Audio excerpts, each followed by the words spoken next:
नमस्कार प्यारे साथियों, नीमी टेक्निकल क्लासेस के यूट्यूब परिवार में आप सभी का हार्दिक स्वागत है। हम ऑल कंपटीशन एग्ज़ाम से आए हुए प्रश्नों को सॉल्व कर रहे हैं। आईटीआई इलेक्ट्रीशियन से संबंधित किसी भी फील्ड की जॉब की तैयारी कर रहे हैं आप, तो आप इस प्रश्नों को देख सकते हैं, क्योंकि ये जो प्रश्न का सीरीज़ चल रहा है, ये जो प्रश्न का सीरीज़ मैं स्टार्ट किया हूँ, ये हर फील्ड से आया हुआ एग्ज़ाम का प्रश्न है। जैसे कि डीएमआरसी का भी है, यूपीपीसीएल टीजी2 का है, Madhya Pradesh lineman, MPTO, DMRC, NMRC, ISRO, ordnance factory. तो इन सभी को मिलाकर हमने एक ऐसा शेड्यूल तैयार किया है जिसमें से हम प्रश्नों को सॉल्व कर रहे हैं।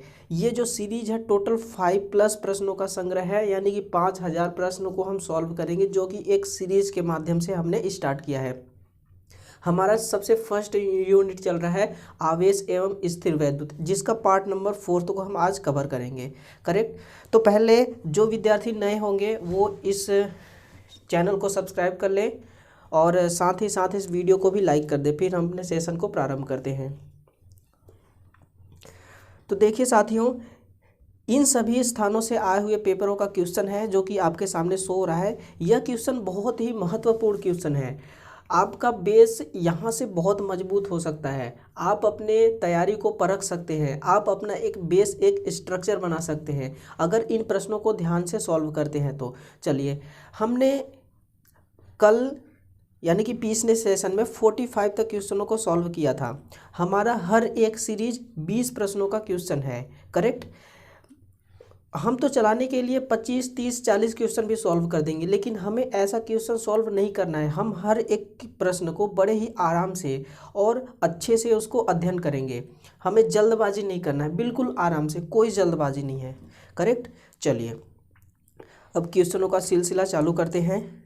आज का सबसे पहला क्वेश्चन है। देखिए दोस्तों, आप हर कोई कमेंट में जवाब देगा, और जवाब कैसे देना है आपको, पहले क्वेश्चन का नंबर लिखना है, उसके बाद ऑप्शन का नंबर लिखना है। इस तरह से आपको जवाब देना है। सभी विद्यार्थी जवाब देंगे।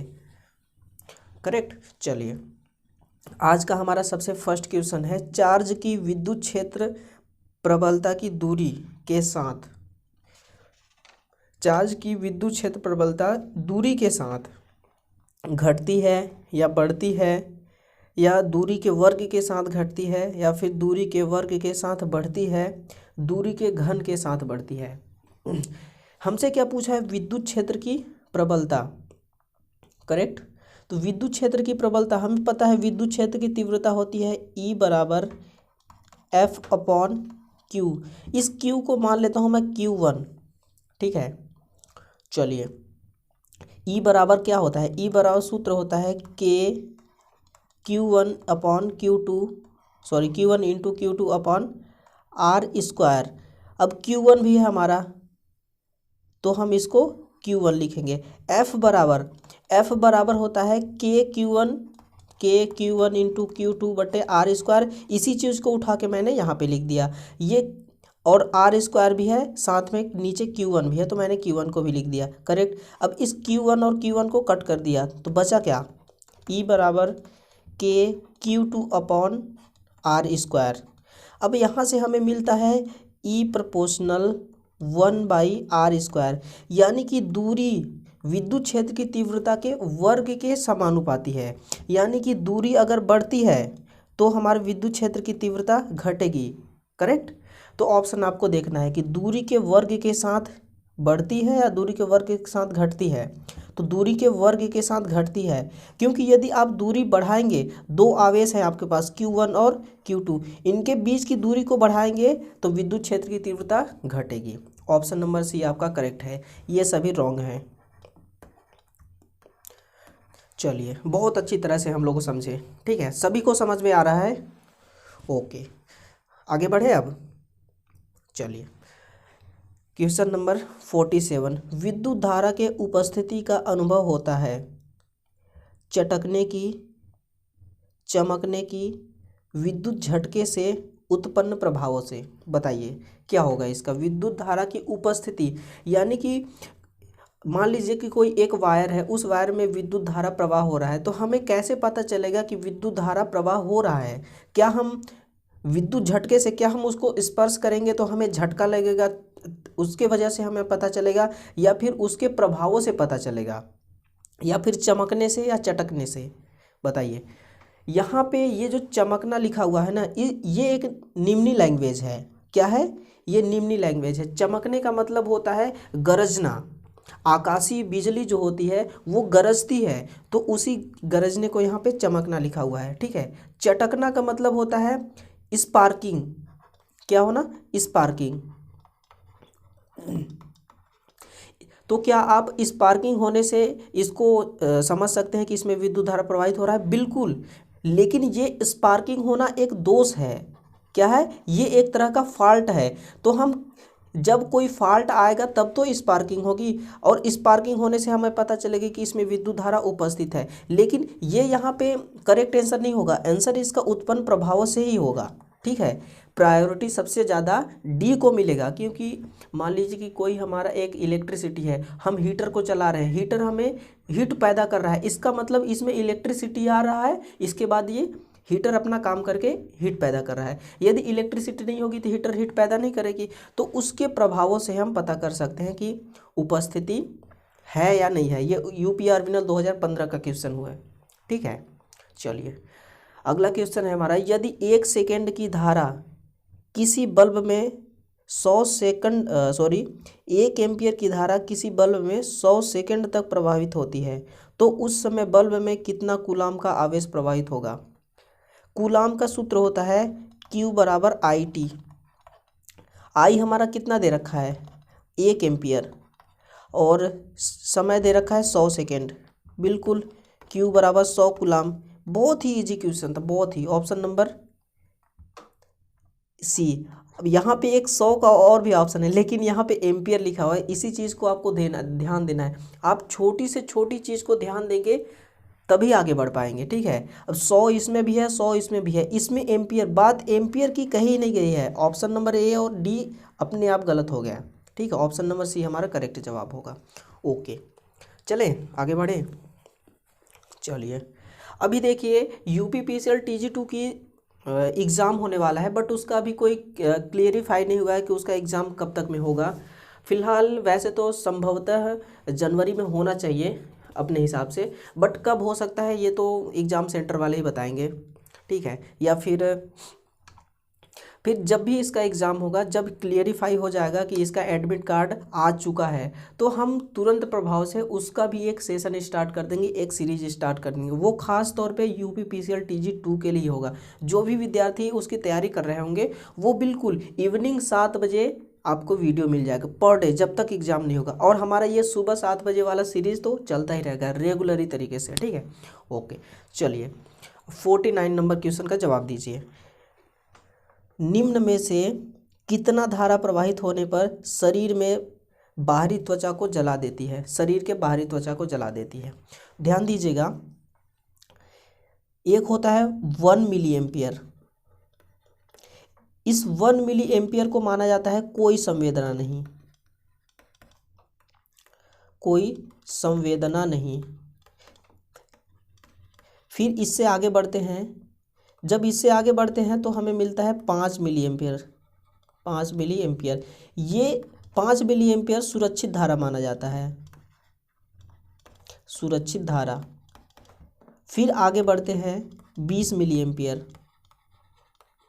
20 मिली एम्पियर की धारा यदि किसी बॉडी में प्रवाहित हो रही है, किसी मनुष्य के शरीर में प्रवाहित होने लगती है, तो वहाँ से मांसपेशियाँ सिकुड़ने लगती हैं। क्या होता है? सिकुड़न, मांसपेशियों का सिकुड़न। और आगे बढ़ते हैं 100 मिली एम्पियर। इस 100 मिली एम्पियर में हृदयघात हो जाता है, हृदयघात। अब ये जो आपका ऑप्शन दे रखा है, इसमें से आपको सही कैसे मानना होता है? जो सबसे ज़्यादा करंट होता है वही हमारा सही होता है। यदि यहाँ पे 200 के जगह पे यदि एक और ऑप्शन होता, ऑप्शन नंबर ई, उसमें लिखा होता 500 मिली एम्पियर, तो हम 500 मिली एम्पियर को सही जवाब मानते, क्योंकि जितना ज़्यादा करंट होगा उतना ही हमारे लिए खतरनाक होगा। यही चीज़ पूछा है कि कितने एम्पियर की धारा प्रवाहित होने पर शरीर के बाहरी त्वचा को जला देगी। ठीक है, शरीर के बाहरी त्वचा को जला देगी। ओ, बाहरी त्वचा की बात की है। तो 1 मिली एम्पियर, और ये तो हो गए हमारे गलत। 20 मिली एम्पियर पे क्या होता है, सिकुड़न, मांसपेशियां जो मसल्स होती हैं इनका सिकुड़न होता है। और शरीर 200 मिली एम्पियर में हृदय घात भी हो सकता है, और जिस स्थान पर विद्युत का झटका लगेगा वहाँ का त्वचा जल भी सकता है। तो ऑप्शन नंबर ए हमारा करेक्ट हो जाएगा। ठीक है, चलिए 49 का ये क्वेश्चन रहा ऑप्शन नंबर ए। सभी विद्यार्थी जुड़ जाइए और इस वीडियो को शेयर कर दीजिए आप लोग पहले, ठीक है, और भी स्टूडेंट हमारे साथ जुड़ सके। फिर जब एक ग्रुप मिल के पढ़ाई होती है ना तो उसका आनंद ही कुछ अलग होता है। ठीक है, चलिए 50 नंबर का क्वेश्चन है हमारा। 200 जूल कार्य करने के लिए 100 वोल्ट के विभवांतर वाले सेल द्वारा कितना आवेश दिया जाना चाहिए। अभी हमने इस स्थिर वैद्युत आवेश एवं स्थिर वैद्युत वाली यूनिट में हम लोगों ने 50वां क्वेश्चन तक पहुंच गया। ज़्यादा से ज़्यादा यही कूलाम का नियम, गुरुत्वाकर्षण का नियम, और आवेश का मान क्या है, आवेश की मात्रक क्या होती है, आवेश का सूत्र क्या होती है, यानी कि इन्हीं 2-3 चीज़ों पे ही ये क्वेश्चन बना हुआ है। बस चीज़ों को उलट पलट के क्वेश्चन बना रहे हैं ये लोग। ये देखिए टेक्निकल हेल्पर मैनुअल बनाया है, बहुत ही ईजी क्वेश्चन है। हमें पता होता है Q बराबर होता है IT, लेकिन यहाँ पे ये वाला सूत्र काम नहीं करेगा। मैंने आपको एक और फार्मूला लिखवाया था, V बराबर W/Q, V बराबर W/Q। हमसे क्या पूछा है, आवेश। ठीक है, तो सूत्र क्या बन जाएगा, W/V, यानी कि W हमारा क्या है, जूल है, कार्य, 200/100, 2 जीरो से 2 जीरो कट, यानी कि 2 जूल आवेश। ऑप्शन नंबर ए सही हो जाएगा। ये सभी हैं गलत। देख लीजिए बहुत इजी क्वेश्चन है। टेक्निकल हेल्पर में इतना इजी क्वेश्चन आता नहीं है, बट हो गया 2-4 क्वेश्चन ऐसे होते हैं जो इजीली होते हैं, जो फ्री का नंबर देने के लिए आते हैं, यही समझ लीजिए आप। ठीक है, चलिए अच्छा लग रहा है ना पढ़ने में, क्वेश्चन को सॉल्व करने में आसानी हो रही है ना। चलिए यहाँ पे आपको निम्नी लैंग्वेज वाले भी क्वेश्चन देखने को मिलेंगे। जो भी निम्नी लैंग्वेज का क्वेश्चन होगा मैं आपको बता दूंगा कि ये निम्नी लैंग्वेज है। ठीक है, इसका हिंदी लैंग्वेज क्या होगा, मैं सब कुछ बताता जाऊँगा। हर चीज़ को क्लियर करते चलेंगे अपन लोग, कोई भी चीज़ को छोड़ना नहीं है। करेक्ट, चलिए 51 का क्वेश्चन है, किसी परमाणु के नाभिक में प्रोटॉन्स तथा न्यूट्रॉन्स किस बंध के कारण आपस में प्रतिकर्षित करते हैं, आपस में प्रतिकर्षित नहीं करते।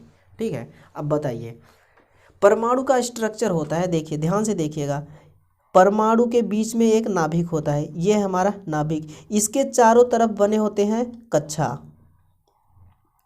इस तरह से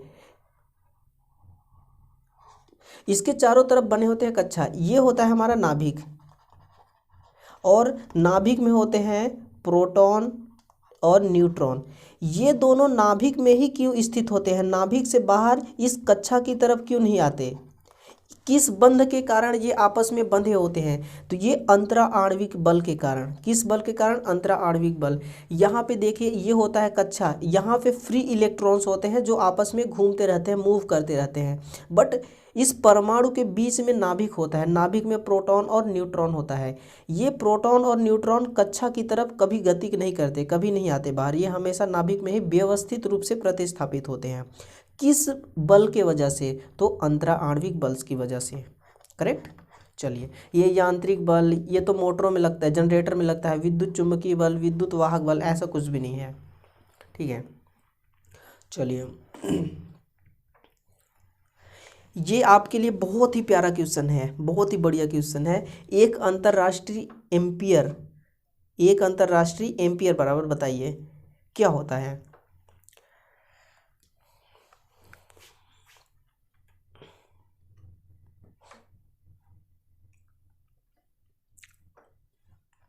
चलिए देखते हैं अंतर्राष्ट्रीय एम्पियर। एक अंतर्राष्ट्रीय एम्पियर 0.0 ग्राम प्रति सेकेंड जिंक की मात्रा, 0.02 ग्राम प्रति सेकेंड सिल्वर की मात्रा, 0.00118 ग्राम प्रति सेकेंड सिल्वर की मात्रा, 0.00118 ग्राम प्रति एल्यूमिनियम की मात्रा। ठीक है, चलिए शायद हो सकता है तो हम इसको बहुत ही अच्छे तरह से समझने की कोशिश करते हैं। ये होता है हमारा एक कोई बर्तन है, इसमें क्या भरा हुआ है, इसमें भरा हुआ है विलयन समझ लीजिए। ठीक है, इसमें दो इलेक्ट्रोड है, पहला इलेक्ट्रोड है ये हमारा, और यहाँ पे ये दूसरा इलेक्ट्रोड है। ध्यान दीजिएगा, ये है हमारा एनोड और इसको हम नाम देंगे कैथोड। एनोड हमारा किसका है, एनोड हमेशा सिल्वर का होना चाहिए, और कैथोड किस धातु का होगा ये कोई क्लियरिफाई नहीं है। आप यहाँ पे जिस चीज़ का परत चढ़ाना होगा उसको हम रखेंगे एनोड में, और जिसमें चढ़ाना होगा उसको रखेंगे हम कैथोड में। तो हमें यहाँ पे क्या होता है कि कैथोड में सिल्वर की मात्रा को चढ़ाना होता है, मिलाना होता है, उसका लेप करना होता है। तो हम एनोड में सिल्वर को रखेंगे, ना कि कैथोड में सिल्वर को रखेंगे। तो प्रति सेकेंड 0.00118 ग्राम प्रति सेकेंड सिल्वर की मात्रा इसमें इस वक्त कैथोड वाले इलेक्ट्रोड में आके जमा हो जाते हैं। ठीक है, यही हमसे पूछ रहा है एक अंतर्राष्ट्रीय एम्पियर कितना होता है। तो एक अंतर्राष्ट्रीय एम्पियर होता है 0.99953 एम्पियर। ये तो एक अंतर्राष्ट्रीय एम्पियर का मान हो गया, करेक्ट। अब हमसे ये नहीं पूछ रहा है कि एक एम्पियर का मान कितना होगा, हमसे पूछ रहा है कि सिल्वर की मात्रा प्रति सेकेंड। सिल्वर हमारा एनोड है, कैथोड हमारा कोई भी धातु हो सकता है। जिस धातु का हमें लेपन चढ़ाना है उसे हम एनोड में रखेंगे, और जिसके ऊपर चढ़ाना है उसको हम कैथोड में रखेंगे। यानी कि सिल्वर की मात्रा प्रति सेकेंड 0.0011 ग्राम इस कैथोड वाले इलेक्ट्रोड में आके जमा हो रहा है। ठीक है, तो ये सिल्वर की मात्रा चढ़ाई जाती है। ठीक है, ये तो वैल्यू गलत है, बाकी तो है सिल्वर के बारे में, लेकिन इसकी वैल्यू गलत है। ये भी इसकी वैल्यू और पदार्थ दोनों गलत है, और यहाँ पे वैल्यू तो सही है लेकिन यहाँ पे मटेरियल गलत है, एल्यूमिनियम की मात्रा नहीं, यहाँ पे सिल्वर की मात्रा होनी चाहिए। करेक्ट, ये रहा आपका आंसर। चलिए 53 नंबर क्वेश्चन बताइए, इसका सही जवाब क्या होगा।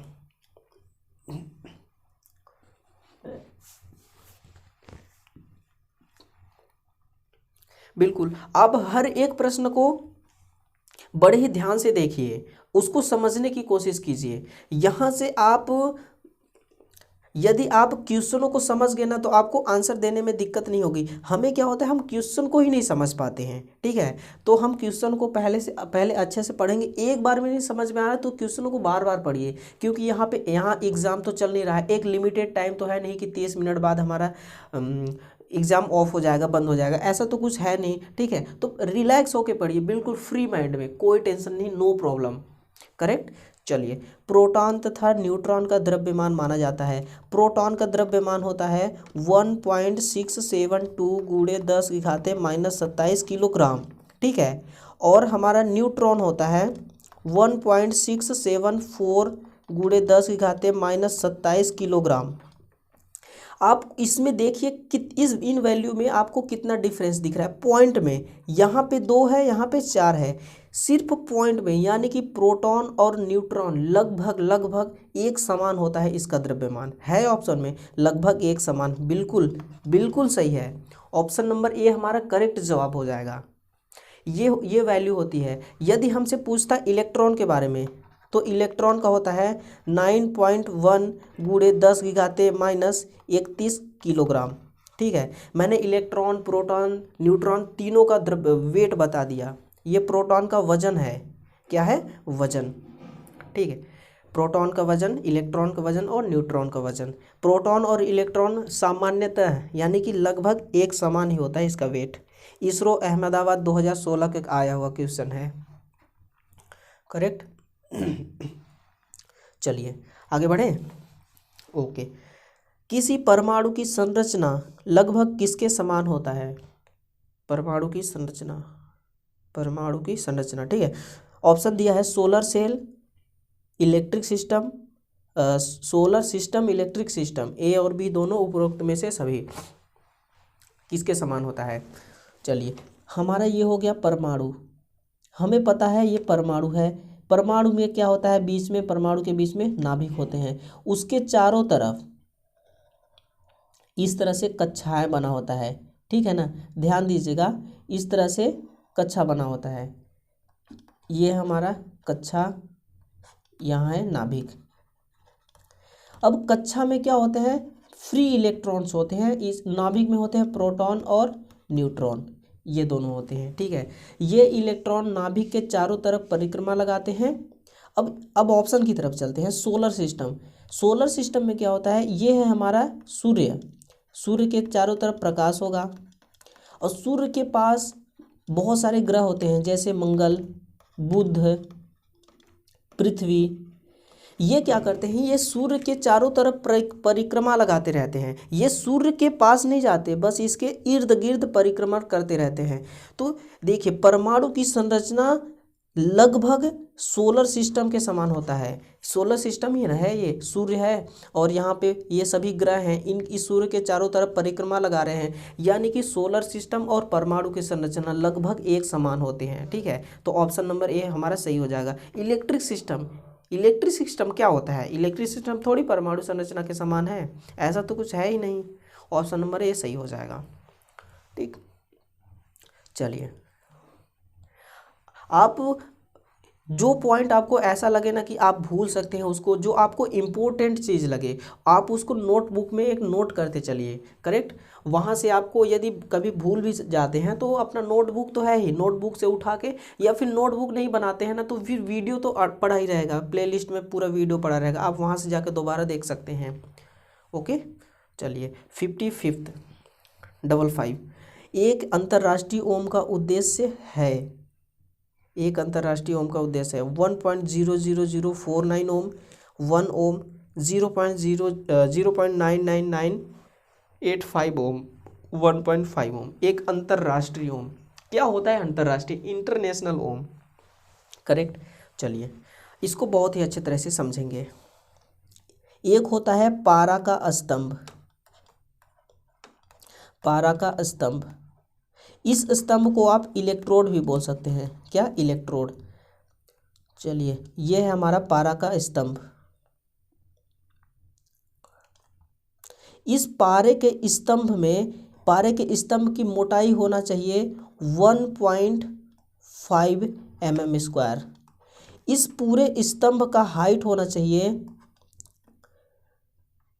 इस पूरे स्तंभ का हाइट 160.3 सेंटीमीटर और इसका पूरा वजन होना चाहिए 14.452 ग्राम।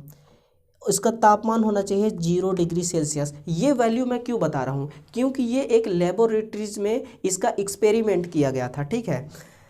मैं हर एक चीज़ बताऊंगा। पारे का एक इलेक्ट्रोड है, इस इलेक्ट्रोड की मोटाई 1.5 mm² है। इस पूरे इलेक्ट्रोड का हाइट 160.3 सेंटीमीटर है और इसका वजन 14.452 ग्राम है। अब इतने मोटाई के पारे के स्तंभ में हम डीसी की सप्लाई देंगे, किसकी, डीसी की सप्लाई देंगे। डीसी की सप्लाई देते ही इसमें विद्युत धारा का प्रवाह उत्पन्न होने लगता है। तो फिर 0 डिग्री सेल्सियस कैसे हुआ, आपको पता है कि कोई भी वायर, कोई भी मटेरियल है, उसमें विद्युत धारा का प्रवाह कराते हैं तो उसमें ऊष्मा उत्पन्न होती है, तापमान में वृद्धि होती है। क्यों, क्योंकि किसी भी वायर में या फिर किसी भी मेटल में इलेक्ट्रॉन्स होते हैं और परमाणु होते हैं। जब विद्युत धारा का प्रवाह होता है तो इलेक्ट्रॉन्स गति करते हैं, वो गति आपस में टकराते हुए, कभी परमाणु के साथ टकराए तो कभी इलेक्ट्रॉन से इलेक्ट्रॉन टकराए, तो टकराने की वजह से हीट उत्पन्न होता है, जिसके कारण तापमान में वृद्धि होती है। लेकिन ये पारा क्या होता है कि 4.2 केल्विन तापमान पर यह एक आदर्श कंडक्टर की तरह बिहेव करता है। कैसा, आदर्श कंडक्टर। आदर्श कंडक्टर का मतलब हो गया कि रजिस्टेंस का मान बिल्कुल 0 होना चाहिए। इसीलिए हमने पारे का स्तंभ को काम में लिया, बाकी कोई भी इलेक्ट्रोड काम में नहीं लिया। अब यहाँ पे क्या हो गया, 0 डिग्री सेल्सियस पर इसका वैल्यू डिफाइन किया जाता है, ठीक है। ये तो इसका पूरा वो हो गया कि इसका वेट कितना हो जाना चाहिए, हाइट कितना होना चाहिए और इसकी मोटाई कितना होना चाहिए। ये हो गया टोटल आंकड़ा। और हम इस पे जब डीसी की सप्लाई देते हैं, धारा प्रवाहित होता है 0 डिग्री सेल्सियस पर, इसका कैलकुलेशन किया जाता है। और कैलकुलेशन करने पर रजिस्टेंस का मान आना चाहिए 1.00049 ओम। ठीक है, ये होता है हमारा अंतर्राष्ट्रीय ओम। अब बात आती है कि हमने यहाँ पे पारे का स्तंभ ही क्यों लिया। दूसरे मटेरियल का स्तंभ कॉपर भी ले सकते हैं, एल्यूमिनियम भी ले सकते हैं, सिल्वर भी ले सकते हैं, लेकिन हमने पारा ही क्यों लिया। तो इसका मेन वजह यही है कि 4.2 केल्विन तापमान पर यह एक आदर्श कंडक्टर की तरह बिहेव करता है, यानी कि रजिस्टेंस हो जाता है 0। और जब रजिस्टेंस 0 हो जाता है, ठीक है, रजिस्टेंस 0 हो जाता है, तो इसीलिए हमने पारे के स्तंभ को यहाँ पे काम में लिया। ये एक एक्सपेरिमेंट है, इसका एक्सपेरिमेंट प्रयोगशाला में किया गया। ठीक है, ये इसकी वैल्यू होती है। और ये जो वैल्यू दे रखा है आपको 0.99985 ओम, ये ओम नहीं एम्पियर होना चाहिए। ये अंतर्राष्ट्रीय धारा का मान होता है और ये अंतर्राष्ट्रीय रजिस्टेंस का मान। चलिए, ठीक है, समझ में आ गया आप लोगों को। चलिए, इतना डीपली समझाने वाला कोई नहीं मिलेगा साथियों आपको। आप लोग ढंग से पढ़ लीजिए। कुछ मैं आपको सिखाने आया हूँ और कुछ सिखा के ही मानूंगा। जब तक आप सीखोगे नहीं तब तक मैं आपको सिखाऊंगा। आप सीखेंगे क्यों नहीं? अगर आपको सीखना नहीं है तो फिर आप ITA क्यों किए हैं? ठीक है, ऐसी बात नहीं है, बट मैं आपको सिखाऊंगा। ठीक है, बस आप सीखने की कोशिश करना। करेक्ट।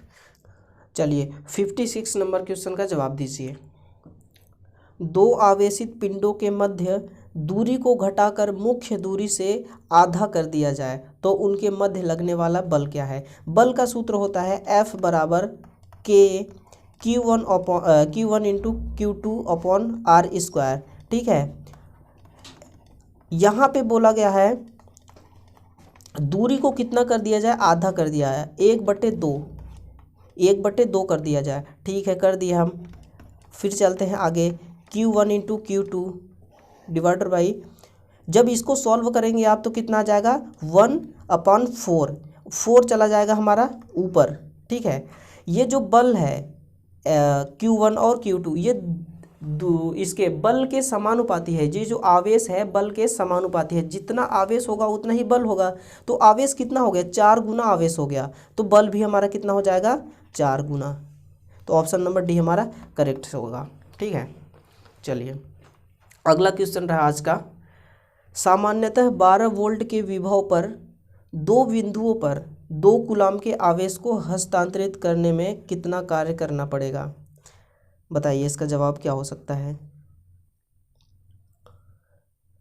आवेश को हस्तांतरित करने में कितना कार्य करना पड़ेगा? एक सूत्र बताया था मैंने आपको, V बराबर W/Q। ठीक है, यहाँ से सूत्र बनेगा आपको Q बराबर V गुणे W, है ना। चलिए, V कितना दे रखा है? 12 वोल्ट। और कितने कूलाम का आवेश है? 2 कूलाम का आवेश। सिंपल है, 24 जूल कार्य करना पड़ेगा। 12 वोल्ट और 2 कूलाम आवेश को ट्रांसफ़र करने के लिए 24 जूल हमें कार्य करना पड़ेगा। ऑप्शन नंबर ए बिल्कुल सही है। चलिए, ऐसे क्वेश्चनों में देरी नहीं लगाएंगे हम, बिल्कुल भी देरी नहीं लगाना, आगे बढ़ना है तुरंत। हवा तथा वैद्युतिक नियतांक K के मध्यम में 2 छोटे छोटे बिंदु आवेशों के मध्य लगने वाला बल का अनुपात होना चाहिए। बताइए, किसका अनुपात होना चाहिए? हवा और वैद्युतिक नियतांक K के माध्यम में 2 छोटे छोटे बिंदु आवेशों के मध्य लगने वाला बल। ठीक है, बल कितना होगा? 2। पहला बल F1 अनुपाते F2। F1 क्या होता है? 1/4 upon epsilon Q1 Q2 by R square. अब इसी तरह दूसरे का भी होगा, अनुपाते 1/4 pi epsilon into Q1 Q2 upon R square. अब यहाँ पे ध्यान दीजिएगा, ये जो F है हमें पता है F बराबर होता है K Q1 Q2 upon R square. तो K का मान ये होता है 1/4 पाई एप्सिलॉन नॉट। ठीक है, एप्सिलॉन। और Q1 Q2 ज्यों का त्यों रख दिया हमने। यहाँ पे बात किया है केवल परावैद्युतांक के बारे में, तो आवेश तो कट जाएंगे, आवेश आवेश और दूरी ये आपस में कट जाएंगे। बचा क्या हमारे पास, ये 4 पाई से 4 पाई कट जाएगा। ये F1 का परावैद्युतांक है तो 1 हो जाएगा, ये F2 का है तो 2 हो जाएगा। ठीक है, बचा क्या हमारे पास 1/ε1 समानुपाते 1/ε2। ये किसका दे रखा है, हवा का। हवा में पारगम्यता का मान होता है इकाई, इसलिए एप्सिलॉन के जगह पे हमने रख दिया इकाई, समानुपाते ε2 का मान दे रखा है के। ठीक है, यहाँ तक समझ में आ गया। अब इसको हम आगे सॉल्व करेंगे तो ये बन जाएगा हमारा 1 समानुपाते 1/k, और सॉल्व करेंगे तो ये बन जाएगा हमारा k अनुपाते 1। यही आपका सही जवाब हो जाएगा, k अनुपाते 1 है ना। ऑप्शन नंबर ए बिल्कुल यही सही जवाब होगा आपका, k अनुपाते 1 करेक्ट। चलिए 59 नंबर क्वेश्चन। आज हम इस आवेश एवं स्थिर वैद्युत वाले यूनिट को समाप्त कर देंगे। कल से हम स्टार्ट करेंगे विद्युत औजार के बारे में। ठीक है, चलिए।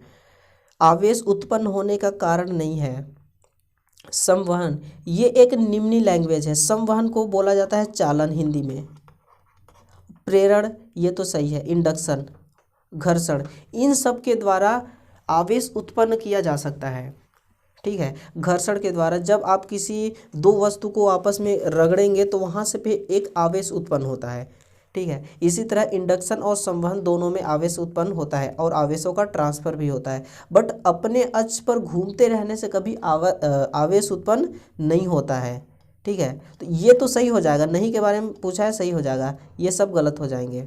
Option number A B C, option number D हमारा सही हो जाएगा, क्योंकि अगर कोई भी ऐसा पॉइंट है जो अपने पॉइंट पे ही घूम रहा है, वहीं पे परिक्रमण कर रहा है, तो इससे कभी आवेश उत्पन्न नहीं होता है। ये लोको पायलट का दिया हुआ क्वेश्चन है 2019 का, अभी फिलहाल में जो पिछले वर्ष एग्जाम हुआ है उसमें आया था, करेक्ट। चलिए 60वां नंबर क्वेश्चन का जवाब दीजिए। स्थिर वैद्युत के खोज का श्रेय माना जाता है। वैद्युत हमारे पास होता है 2 प्रकार का। वैद्युत कितने प्रकार का होता है, 2 प्रकार का। पहला होता है स्थिर वैद्युत, दूसरा गतिकी वैद्युत। स्थिर वैद्युत का खोज किया था थेल्स ने और गतिकी का किया था वोल्टा ने। थेल्स ने खोज किया था एक कांच के टुकड़े को रेशम के कागज के टुकड़े के साथ रगड़कर वहां एक आवेश उत्पन्न करवाया गया था। वो आवेश एक ऐसा आवेश था जो गति नहीं कर सकता था। ठीक है, तो उसको हम स्थिर वैद्युतिक कहते हैं। उसकी खोज किसने किया था, थेल्स ने। ऊर्जा, विद्युत एक ऊर्जा है, ऊर्जा का कभी खोज नहीं किया जाता, ऊर्जा का एक्सपेरिमेंट किया जाता है, रिसर्च किया जाता है। तो रिसर्च किसने किया था, थेल्स ने। और गतिकी वैद्युत का खोज किया था वोल्टा ने। ये बैटरी का खोज भी इन्होंने ही किया था, बैटरी का। ठीक है, तो स्थिर वैद्युत के बारे में पूछा है, ऑप्शन नंबर ए हमारा बिल्कुल सही हो जाएगा। यदि गतिकी वैद्युत के बारे में पूछता तो ऑप्शन नंबर बी सही हो जाता। और फैराडे साहब ये बोले थे कि वैद्युत के कारण हम चुंबक बना सकते हैं, यानी कि विद्युत से हम चुंबक बना सकते हैं, तो चुंबक से विद्युत हम क्यों नहीं बना सकते। तो इन्होंने चुंबक से विद्युत बनाने का एक्सपेरिमेंट खोजा था, किसने, फैराडे ने। विद्युत चुंबकीय प्रेरण का नियम इन्हीं के नाम पे लागू होता है, फैराडे के नियम पे। ठीक है, पीटर वेन, ये कैपेसिटर का खोज किया था पीटर वेन ने, कैपेसिटर का। ठीक है, और प्रतिरोध का खोज किए थे जॉर्ज साइमन। और इंडक्टर का मुझे अभी शायद तक ध्यान नहीं है। ये रहा प्रतिरोध के बारे में, और ये कैपेसिटर की खोज पीटर वैन। आज का सबसे लास्ट क्वेश्चन है, परमाणु का आकार होता है, परमाणु का कितना आकार होता है। एक होता है न्यूट्रॉन और एक होता है इलेक्ट्रॉन। ठीक है, ये तो इलेक्ट्रॉन, प्रोटॉन, न्यूट्रॉन ये परमाणु के अंदर ही होते हैं।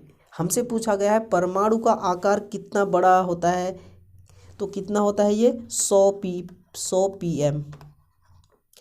ये आंकड़ा नोट कर लीजिए आप। ऑप्शन नंबर ए बिल्कुल करेक्ट जवाब हो जाएगा। ठीक है, तो चलिए आज हम यहीं तक क्वेश्चनों को सॉल्व करेंगे और यूनिट नंबर फर्स्ट का आवेश एवं स्थिर वैद्युतिक का आज क्वेश्चनों को हमने सॉल्व कर लिया, जो कि टोटल 61 क्वेश्चन है। अब हम नेक्स्ट सेशन में स्टार्ट करेंगे उपकरण के बारे में, वैद्युतिक उपकरण के बारे में। तो उसमें भी बहुत सारे क्वेश्चन हैं, हर एक क्वेश्चन को हम लोग बहुत ही अच्छी तरह से सॉल्व करेंगे। उम्मीद है कि आप लोगों ने 61 क्वेश्चनों में बहुत कुछ सीखा होगा। ठीक है, जो भी विद्यार्थी क्लास नंबर फर्स्ट से देखा होगा और क्लास नंबर 4th तक, उसने बहुत ही कुछ डेटा कलेक्ट किए होंगे। ठीक है, तो चलिए फिर से हम मिलते हैं नेक्स्ट वीडियो में, तब तक के लिए अलविदा। Okay, thank you.